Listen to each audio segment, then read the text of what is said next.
pain is debilitating, and I think every single person at some time in their life has experienced pain. So how do you deal with pain using natural remedies? Because we certainly know that medicine has some strong painkillers, and at times that can be incredibly helpful.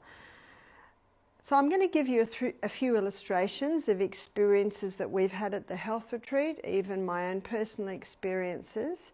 So the first thing to ask if someone has pain of any sort is why?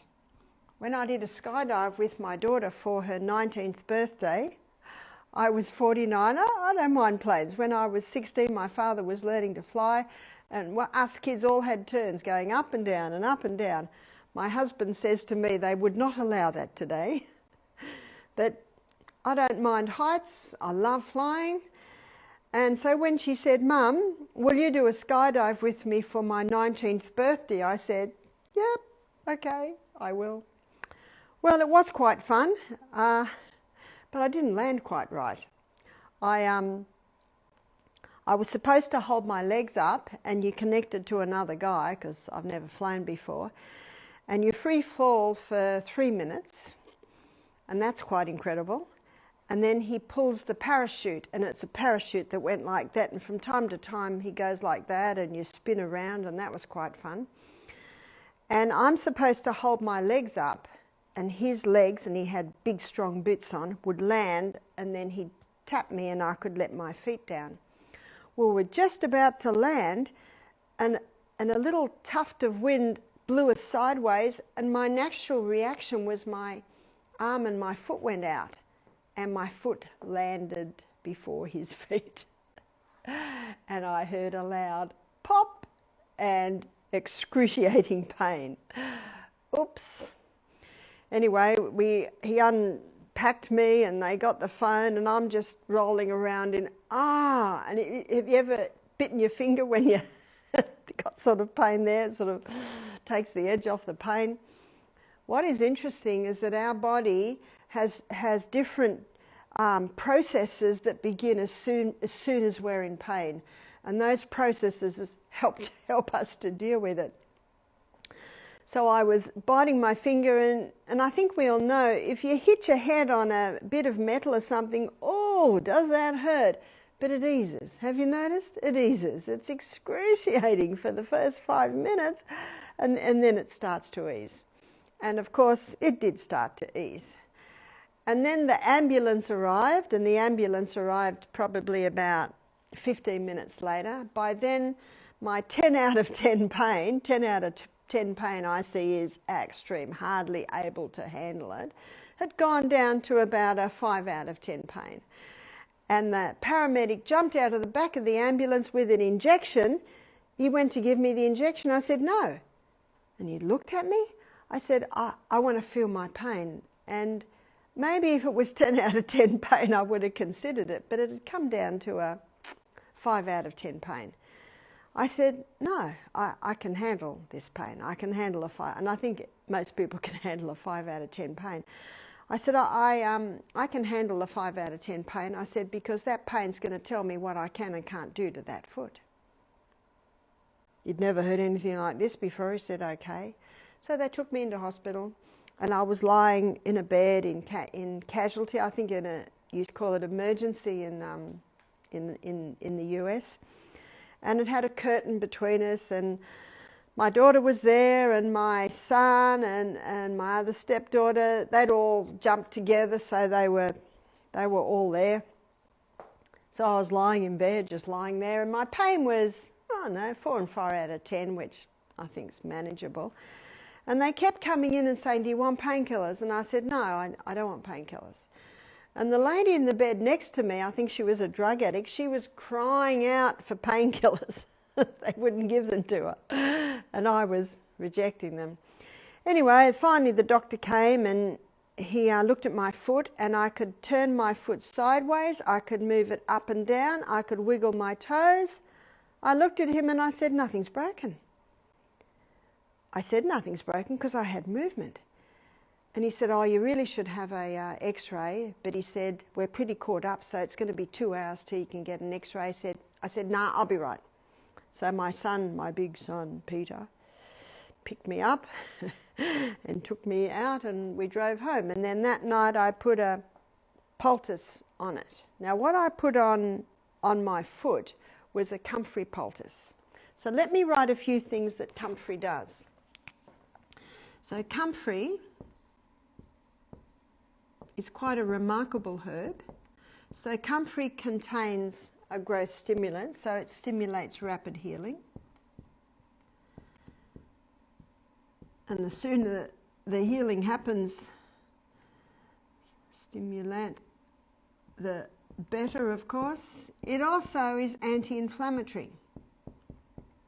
And anti-inflammatory is important because that's going to keep the inflammation down. And I find in many cases the inflammation's causing the pain, because that area of the body swells and that tightens and all the nerve endings are getting stretched. That hurts.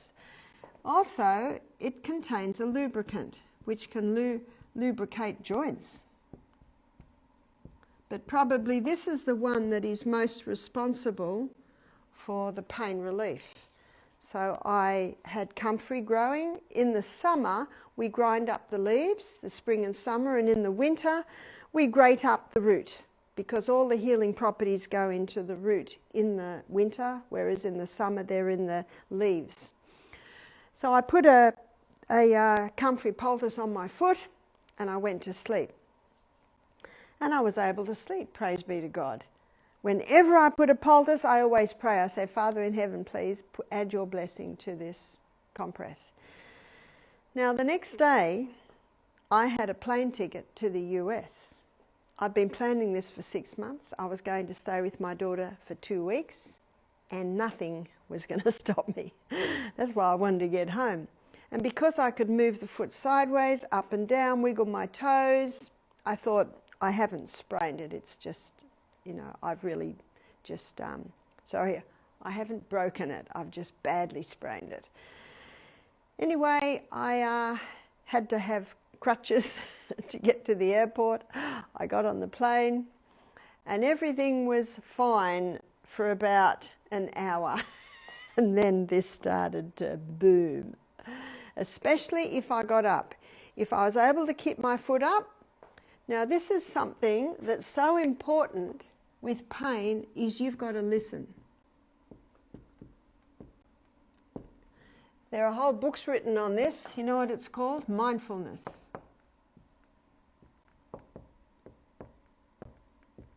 So when my foot was up, my foot was happy. But if my foot went down, and the only time it went down is if I had to go to the bathroom. And when you're a water drinker, you got to go to the bathroom probably every few hours. And the flight's, I don't know, 14-hour flight. Whenever I came back, this pain was getting up to a 8, 9 out of 10, and I quickly put it up. The air hostess came past and she saw that I was in pain, and she said to me, can I get you some painkillers? And I said to her, no, can you get me ice? So they brought me ice. I put the ice on and the ice got the swelling right down. Now what I had to do with the ice, I put it on, and when it really started to hurt from the ice, I take the ice off.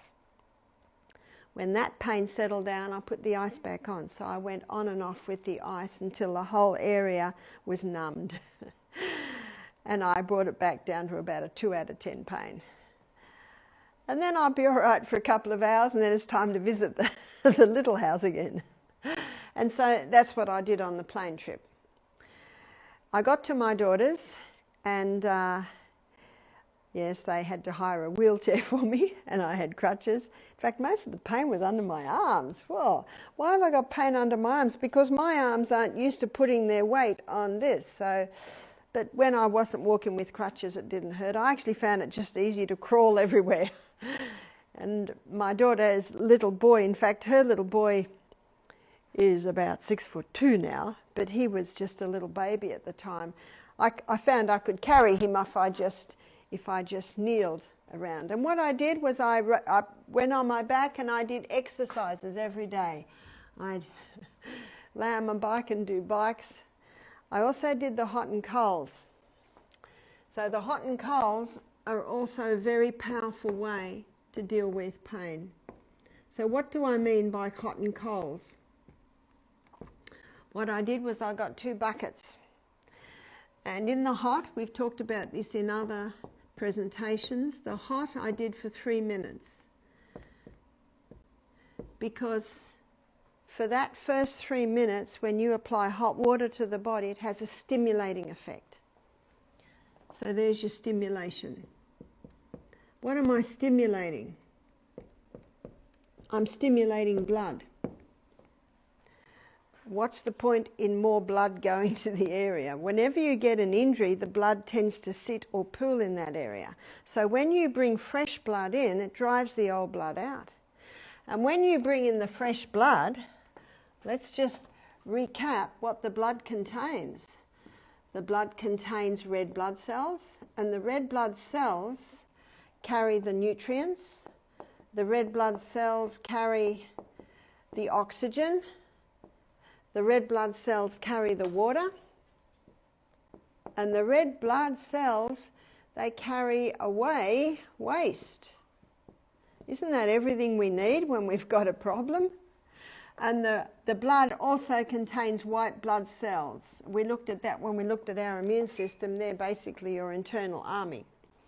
So that's what you're stimulating. When you stimulate with the hot water, you're stimulating more nutrients, more oxygen, more water, and more waste is being taken away, and white blood cells if they are needed. But after 3 minutes, everything starts to slow down. So now we put it in cold, and ideally the cold has a few ice cubes in it. And it is stimulating. Did you have your cold shower this morning after your hot? After my hot shower, I turned it down to cold. It's cold, but not cold enough. You know when it's cold enough, when you go, that's cold. That's the cold that you want. That's the powerful cold. Now that 30 seconds is also stimulating. The reason why the cold is so stimulating is that we're warm-blooded creatures. And when cold water touches, there's a reaction. And that reaction is, well, here's cold, move fast, move fast. So it's that reaction that causes the stimulating effect. But after 30 seconds, things are starting to close down again or slow down again. So we go back to the hot. So the whole thing's done 3 times. Can you see what we're grabbing? We're grabbing stimulation, stimulation, stimulation, stimulation, stimulation, stimulate. What are we stimulating? We're stimulating blood. After 3 times, the body begins to get a little exhausted. So 3 times is a good amount. So when I got to my daughters, I did hot and colds. 3 times. How long does that take? It's 10 minutes. It's actually nothing. And it's one of the basic hydrotherapy treatments, and it's been used for centuries. And in the area of pain relief, it's without equal. Now, I memorized that from the nurses. It's by Knipe. It's the nurses' hydrotherapy book, because nurses used to learn hydrotherapy. When I was in Singapore, I think about 2018, I met a lady there who was in her 80s, and she'd trained at the Sand Hospital in Sydney in about the 1950s. And she said, we all were taught hydrotherapy. But unfortunately, it's gone out of favour because it takes too much time. It's much easier to give someone a painkiller than to do that. Unfortunately, that's where it's gone.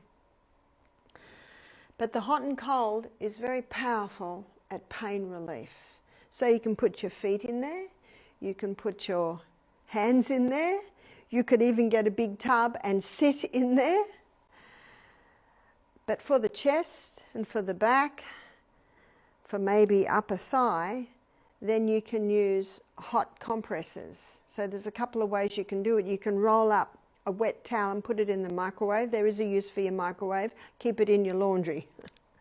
And it can heat that towel up, and you can apply that hot towel to the area. If it's too hot, just keep lifting it until it's just the right temperature, and as soon as the person can handle it, then you put a blanket over there to keep it warm, and you keep it there for 3 minutes. Then you take that off and get a bowl of iced water and wipe it over the area for 30 seconds. You might need a couple of different cloths, because that cloth you first put on, that's going to get hot very quickly.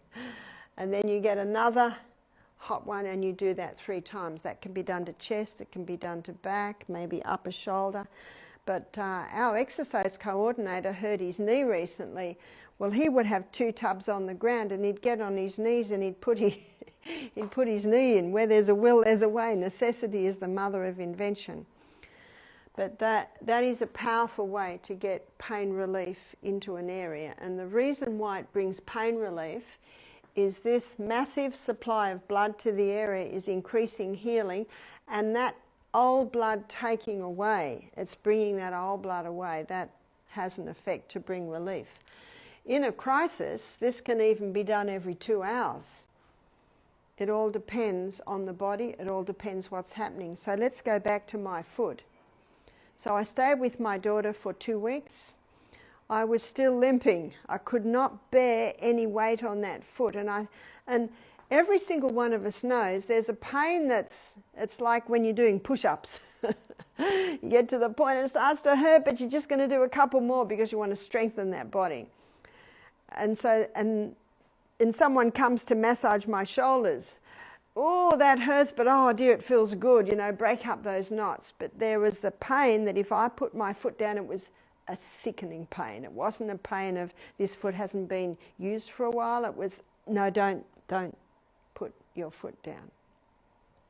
So I came back from America, and I'm still limping and I'm still on crutches. So I decided to go to the doctor and have an x-ray. They x-rayed my foot. There was absolutely nothing wrong with my foot. They could find no problems at all. I sat in the doctor's office, we looked at the x-ray, he said, you should be walking. So I think we're about into the 4th week since the accident. I was sitting down and he got my foot and he pressed it. It didn't hurt. I had full movement of it. He scratched his head, he said, you should be walking. So I went out and I thought, right, I'm going to try, but oh, no, my foot said, no. Don't do that. See, you got to listen. You got to listen. One of the problems with painkillers, if I took painkillers and walked on that foot, as I will tell you what happened next, I would have caused a lot of damage to that foot. You've got to listen to that body. And so I kept on crutches or crawling around, or when I'd be cooking, I'd have my knee on a chair. And I kept putting the comfy poultice on at night, and if it ever hurt me, if I was up for a while and it started to hurt me, I'd do hot and cold. And then I had a visitor. She's a friend of mine. She's a vet doctor. I told her what was happening. She said, we vets are smarter than doctors because we have to think for dumb animals. I laughed. She said, I think you broke your talus bone. Now the talus bone is a round disc and your fibula and your tibia sit on it. She said when you had an x-ray, say this is my foot, it x-rayed sideways and it would not have shown a crack in that bone. She said you will be on crutches for 10 weeks with a talus bone injury. She said it will heal, but it's going to take time.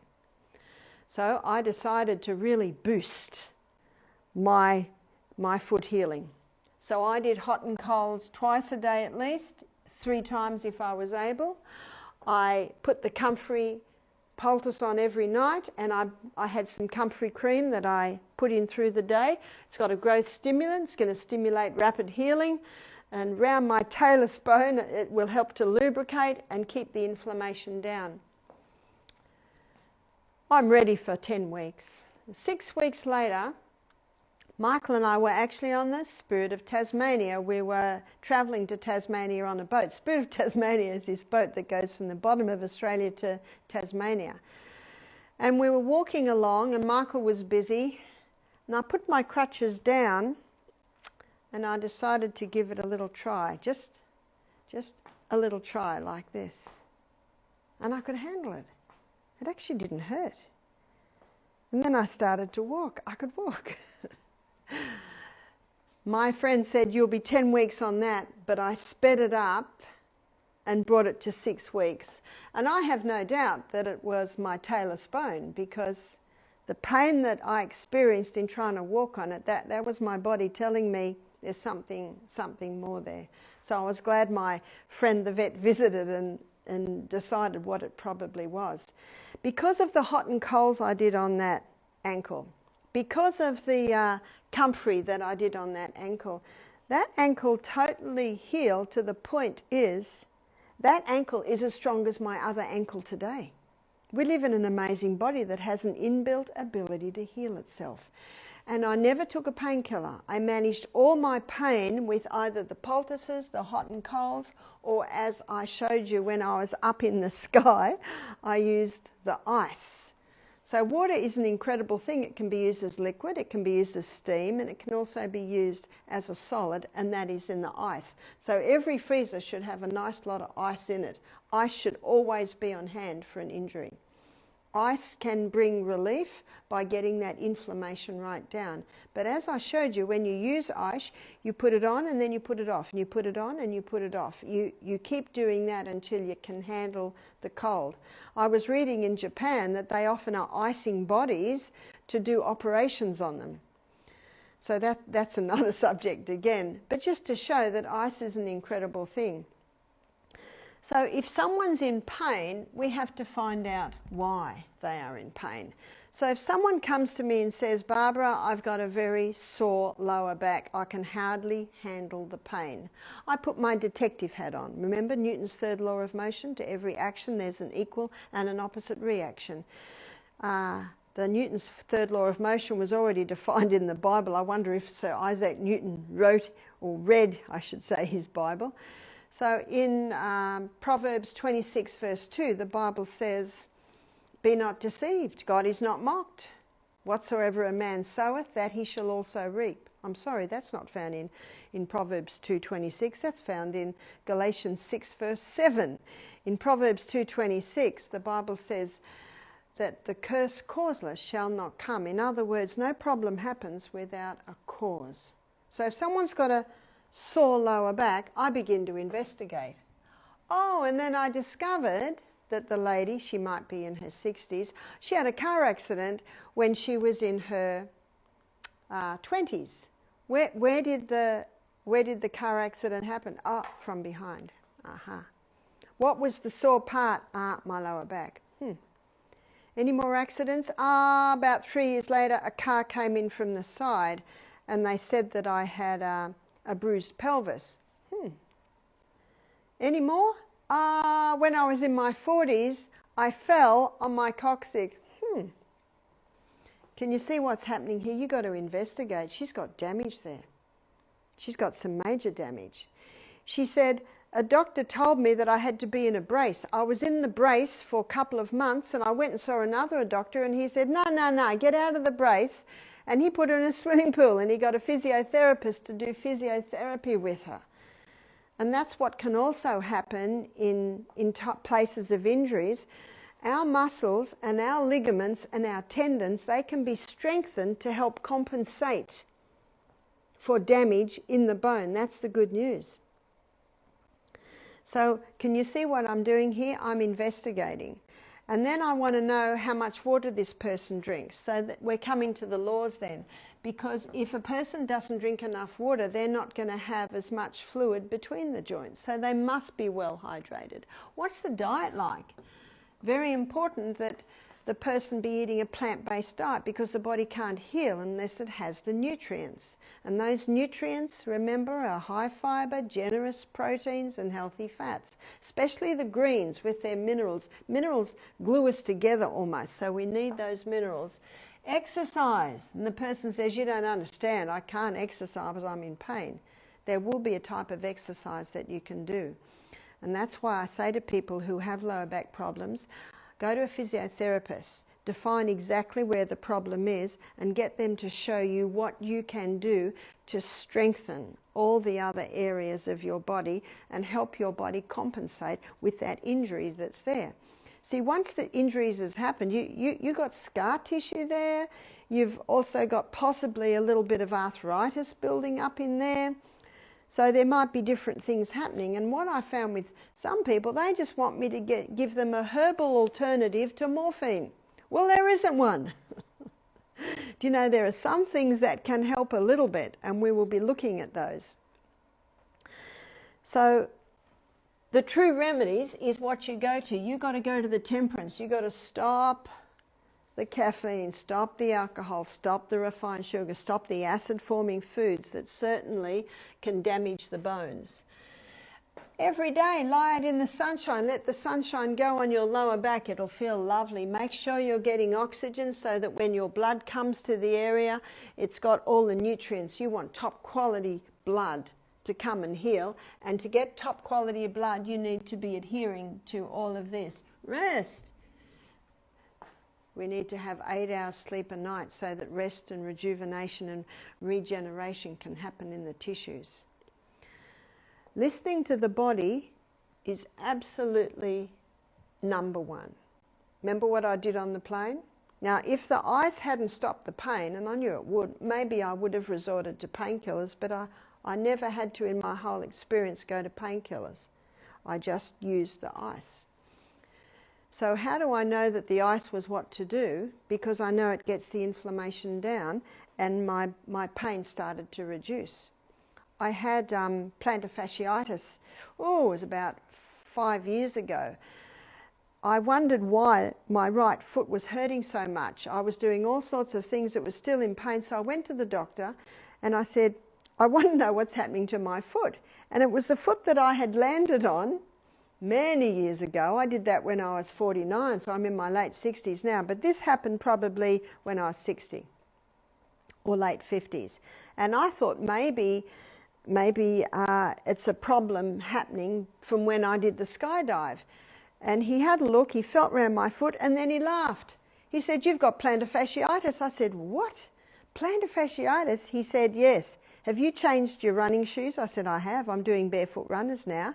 He said, "You've been going at the running too hard. You've stretched and inflamed your plantar fasciitis, which is on the bottom of the foot." He said, that will take 10 months to heal. And that was it. He said, "I could put a cortisone injection in to get the inflammation down." I said, "Nah, leave it with me. I'll work it out." So I started to do the hot and colds. Now I would be lecturing for 2 hours, and by the end of the lecture, I'm actually getting this foot up. It's, I'm getting to 8 out of 10 pain from just being on my feet for a couple of hours. I'd go home and I'd do the hot and colds, and I could bring the 8 out of 10 pain right down to 2 out of 10 pain. It was just incredible the difference that the hot and colds made. And then at night, I would rub the comfrey into it. I knew that I just had to be patient. I also needed to be careful not to be on my feet on cement. I had to be careful with the shoes that I was wearing. I had to make sure I had well-fitting shoes. So I would say every day without exception, I did the hot and colds at least once. If possible, I would do it twice. I found to fit it in, you just have to make an appointment with yourself. If you don't make an appointment, the day will go and you'll never do it. And then you'll really suffer when you go to bed because it'll be aching and you'll think, "Oh, why didn't I do those hot and colds?" Because it brought me so much relief. And so this is what I continued to do. Now, this is probably 8 years ago. So I'm in Australia, and on the week off, I would travel giving lectures in different towns, and I would have 2 buckets in my car. And if I'm staying in a motel or a hotel, they always have a fridge, they always have a freezer, and they always have a kettle, an electric kettle, because people want to make teas and coffees. So no matter where I went, I could do the hot and colds. So I continued to do it. And lecturing at night, I always came home and did the hot and colds because my foot was aching. Now, if I hadn't done the hot and colds, I don't think I would have slept because the foot was aching so much. What would most people do? Just go and get a painkiller. The problem with a painkiller is you start to walk and stand on that foot when you shouldn't. It's actually telling you to stop and put your feet up. Took 6 months. And so What did the doctor say? 10 months. So I was able to bring it right down by just simply doing the hot and colds. So we had a lady do our program, and she did our program maybe 2 years after my experience, and she was limping. She was limping around like this. And I said, "What's the matter with your foot?" She said, "I've got plantar fasciitis." I said, "Oh, how long have you had that?" She said, 18 months. So 18 months she's been limping around with plantar fasciitis. And when it gets too painful, she takes a painkiller. And what happens then? She starts to walk on it when she should not walk on it. She should be putting it up. This is the mindfulness. How frustrating is it when you go to a doctor who won't listen to you? I'm glad they're not all like that. How frustrating it must be to your body when it's trying to tell you to stop and you don't stop. If you push through that pain and keep going when the body says to stop, you're going to do more damage. And then it's going to take even longer. And so with this lady, she was a little overweight. Maybe she was about 40 kilos overweight. And of course that also can make it hard when you've got extra weight on the area. So we did hot and colds on her every morning and every night. It was easy. She's in the health centre. The equipment's all there. Within 2 days, she's just walking like this. She said, "I can't believe it. I can't believe the results that I've just had in 2 days." We were also encouraging her to rub the comfrey cream in every night. Now, her plantar fasciitis isn't healed, but what's her body just said to her? Yes, this is what I want. So she went home, an excited lady, and she said, "I'm getting buckets and I'm going to do this," because it brought her so much relief. Such a simple tool. And that's why the why is a very big why with pain, because there is always a reason for pain. Everyone I know is managing something, and if you can manage it, you're doing very well. So let's go back to the lady with the sore back. She said to me, "I believe there's inflammation all through my body." Why? Why? So when I investigated, I found this injury and that injury and that injury. And I said, it's time to move that body. The beauty of a pool is you've got no weight. But starting to move the body is important. And when you move the body, what you're doing is you're getting blood into the area. And, you know, a simple one is even just, see this one that I'm doing here. All I'm doing is lifting my foot up. Can you see what my pelvis is doing? It's just going, and that is a beautiful releaser of that lower back and that pelvic area. In fact, when I went to the Cook Islands, I learnt that the girls do that hula dancing, which is a move like what I just did. They're taught from young girls. And unfortunately today, they dress very, well, hardly any clothes on, and it's more a tourist attraction. But I said to the ladies there, this is such a good move for women's pelvises. It's just a pity that it's been commercialised and almost become a sexual thing. But especially women need to move that pelvic area. And there are certain moves that you can do on the ground. Now, I hope my cameraman's going to let me do this. I'm going to show you one that is specific for the lower back. And it's just this one. You might be aware of that one. And you'll find that when you do that, you can actually push yourself around even a little bit more. So and do that on either side. That's great for releasing the back. And also lying on your stomach and pretending to swim.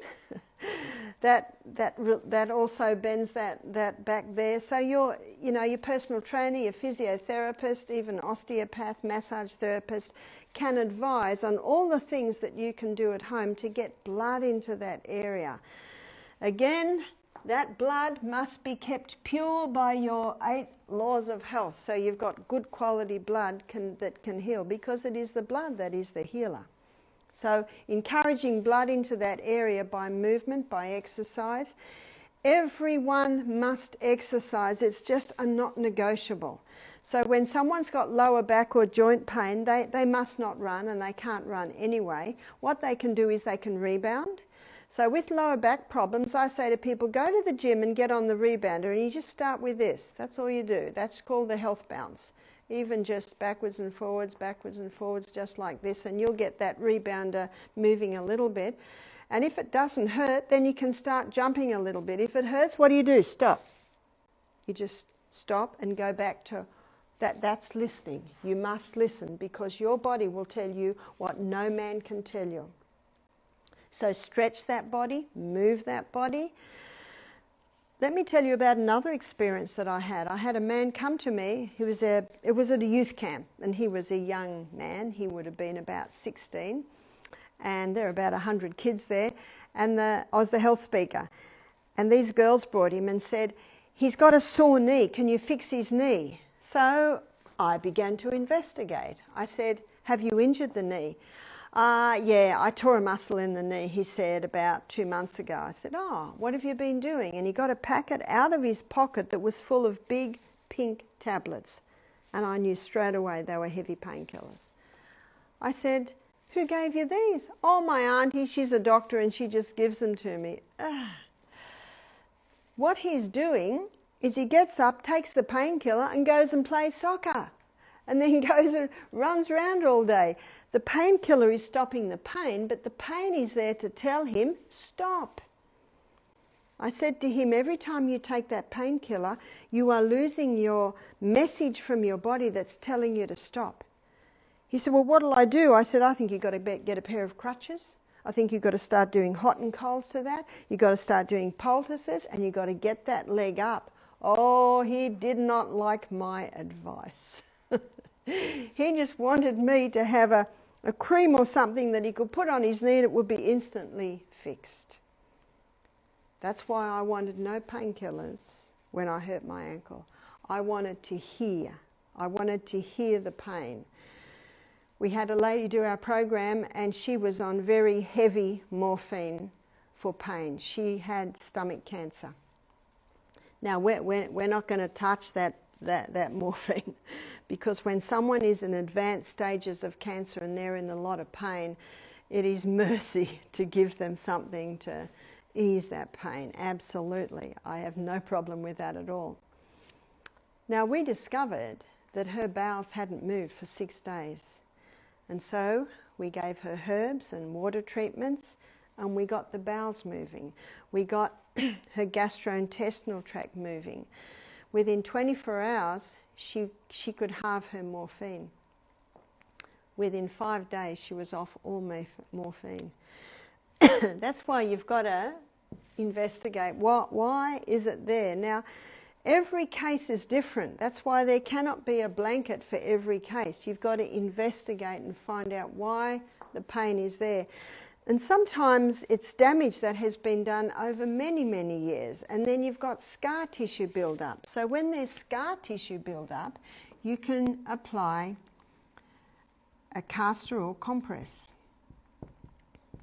What castor oil does is it penetrates very, very deep.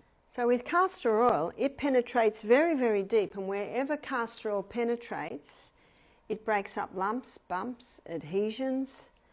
So castor oil compresses are excellent for breaking up scar tissue. And some people who had surgery maybe 20 years ago are starting to have problems because of the scar tissue.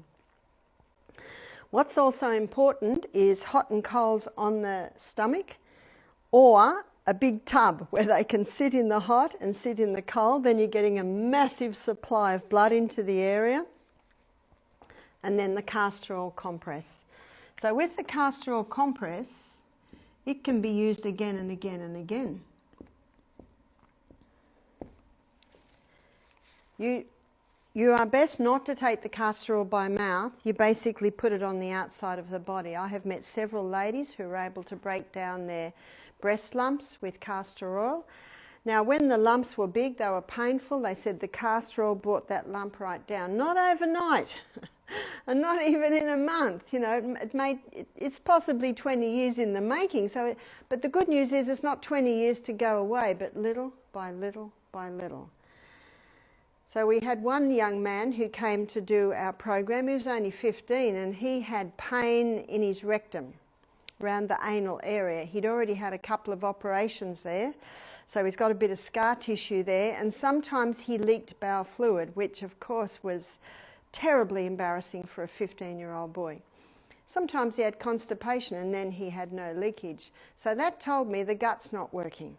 And so we got the gut working well. We gave him some slippery elm, which coats, soothes and heals the lining of the gut. And we did hot and colds in the sitz bath. See, with the sitz bath, you've got a tub like this, and he would sit in the tub like that. So the water's like this. And we put a big smile on his face because this brought him incredible relief. So we did hot for 30 seconds, and we did hot for 3 minutes, cold for 30 seconds, and we did that 3 times. We did it every morning and every night. And he had no accidents when he was with us. His bowels are working a lot better. And these hot and colds brought incredible relief to the pain that he'd been feeling in his anus.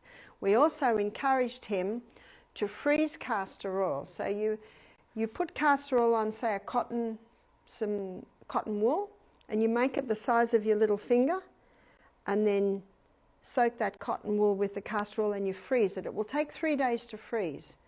So what we did was when they were frozen, he inserted the castor oil into his anus, so it's like a pessary, and he left it there all night. So in the morning when he went to the bathroom, it would come out with his daily evacuation.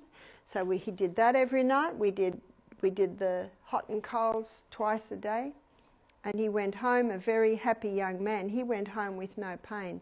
And when he'd come, he said his pain averaged 4, 5, sometimes 6 out of 10.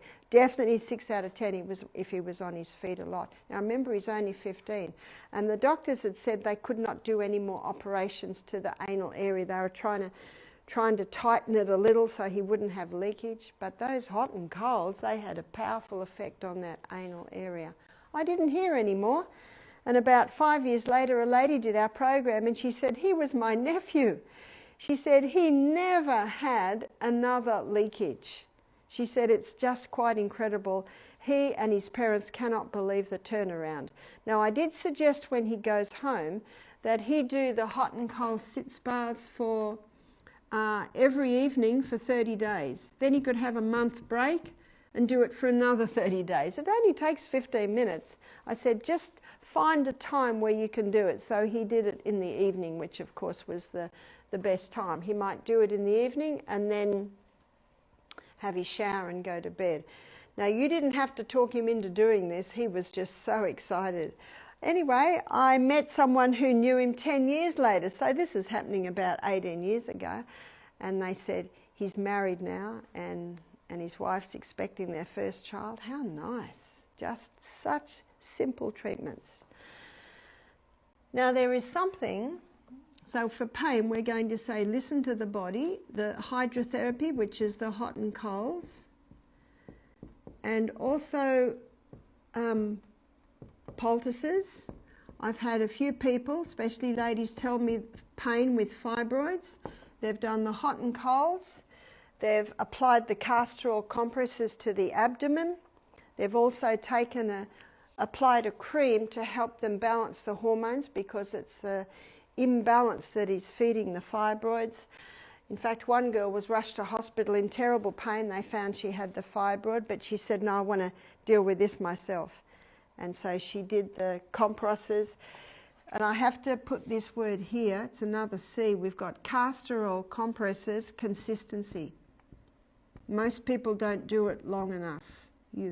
It must be done every day, every day, every day.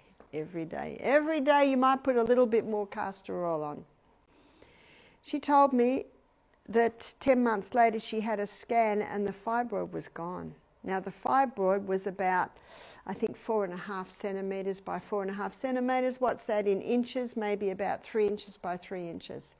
So that's quite an incredible story. And that night she was in pain. But when she went to the doctor, had the scan, discovered what it was, then she was able to come home and do the natural treatments and get relief.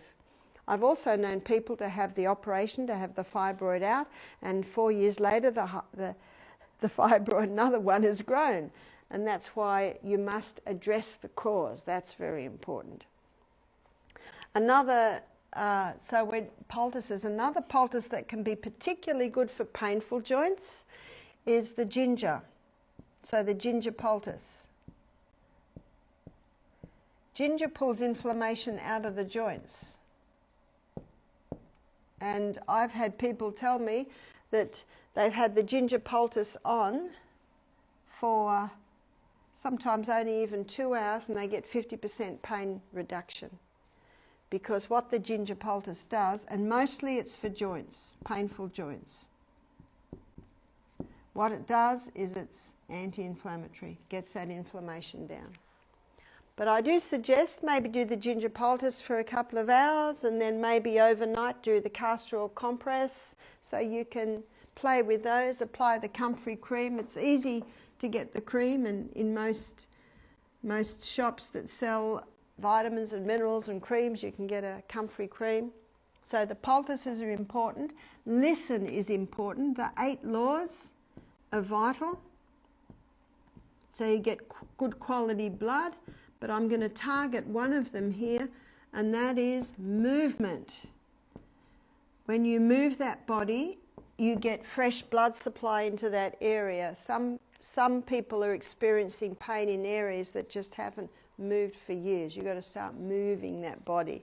And that movement can come in the form of stretches. It can come in the form of different exercises. This is where maybe the personal trainer would help. But one of the best exercises, other than the stretches and the one I showed you on the floor, is just walking, just your gentle walking, and get that body moving. Cayenne pepper. Cayenne pepper is an analgesic. So what an analgesic is, it's a painkiller. Now it's not going to do what morphine does, but it certainly can help to relieve the pain. So a person can apply cayenne pepper compress to the area. That'll really tingle the area, and a great way of getting more blood into the area. But cayenne pepper can be taken internally. And a construction worker told me this when I was in Bermuda. He said, I've got a story for you. He's a big guy, works in construction. He said, I hurt my back. And he said, it was just hurting me so much I couldn't sleep at night. And he said, after about a week of not being able to sleep much and being up in the night, and I had about 9 out of 10 pain, he said, I prayed and asked God for help. And God said, cayenne pepper. He said, I got this strong impression. And he thought, why would you take cayenne pepper for pain? But it was so strong he did it. He took half a teaspoon in a little bit of water. He drank it. It certainly tingled. But he noticed after 5 minutes that his pain had gone from 9 out of 10 down to 7 out of 10. So he did it again. And he said after 10 minutes, his pain went from 7 out of 10 to 5 out of 10. So he did it again, and he said his pain level went from 5 out of 10 to 3 out of 10. He said he could sleep with that. The next day, he was so excited. He said to his wife, you wouldn't believe what happened to me last night. He said, I got this strong impression from God to do cayenne pepper. So he rang his brother up, who is in the US and is a nutritionist. And his brother said, yeah, cayenne pepper's an analgesic. It has the effect for pain relief. So that's exciting to know. You've also got, if someone has a headache, you've got feverfew. If someone is prone to migraines, yes, you must look at why, and you must also look at, is the spine in alignment? Maybe going to a chiropractor, an osteopath can get that alignment in place. Are they drinking adequate water?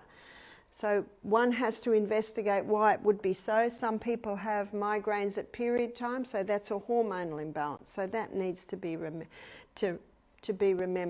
So when someone has a migraine, they can chew on feverfew. Now, if you haven't got it growing, and if you chew that feverfew, oh, it is so bitter. But chewing it immediately gets a bit of release in the head, but you can buy feverfew tablets. Also, aspirin, or Aspro, it's a painkiller used in Australia. It comes from willow bark. So willow bark also has an analgesic effect. But I say to people, don't expect it to do what Nurofen does. It'll often take the edge off. And the beauty of the willow bark tablets, you can take 2 every hour. You don't have to just take it 4th hourly like you would do for a painkiller. So these 3 are herbs that can be taken to bring relief. But remember, you got to look at why is that pain there, and take steps to remedy the source or the reason of that pain. And often those hot and colds can bring relief. The comfrey can bring relief. The castor oil is more a gentle one and a long term to break up that scar tissue. But the ginger poultice, I've seen it bring relief very quickly. We had a guy who was a barrister, which is the highest level of law in Australia. He was 38. He said, I've come to your retreat to stop drinking for a week. He said, I'm not going to stop alcohol, I just want a week off. And then later in the week he said, I didn't tell you about my little toe. He said it's my middle toe, it's a small toe. But he said it's the knuckle is up high. He said to the point where I can't wear shoes.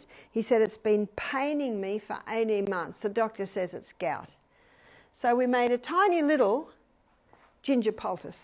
And we wrapped it on, we asked God to bless it, and he went to sleep.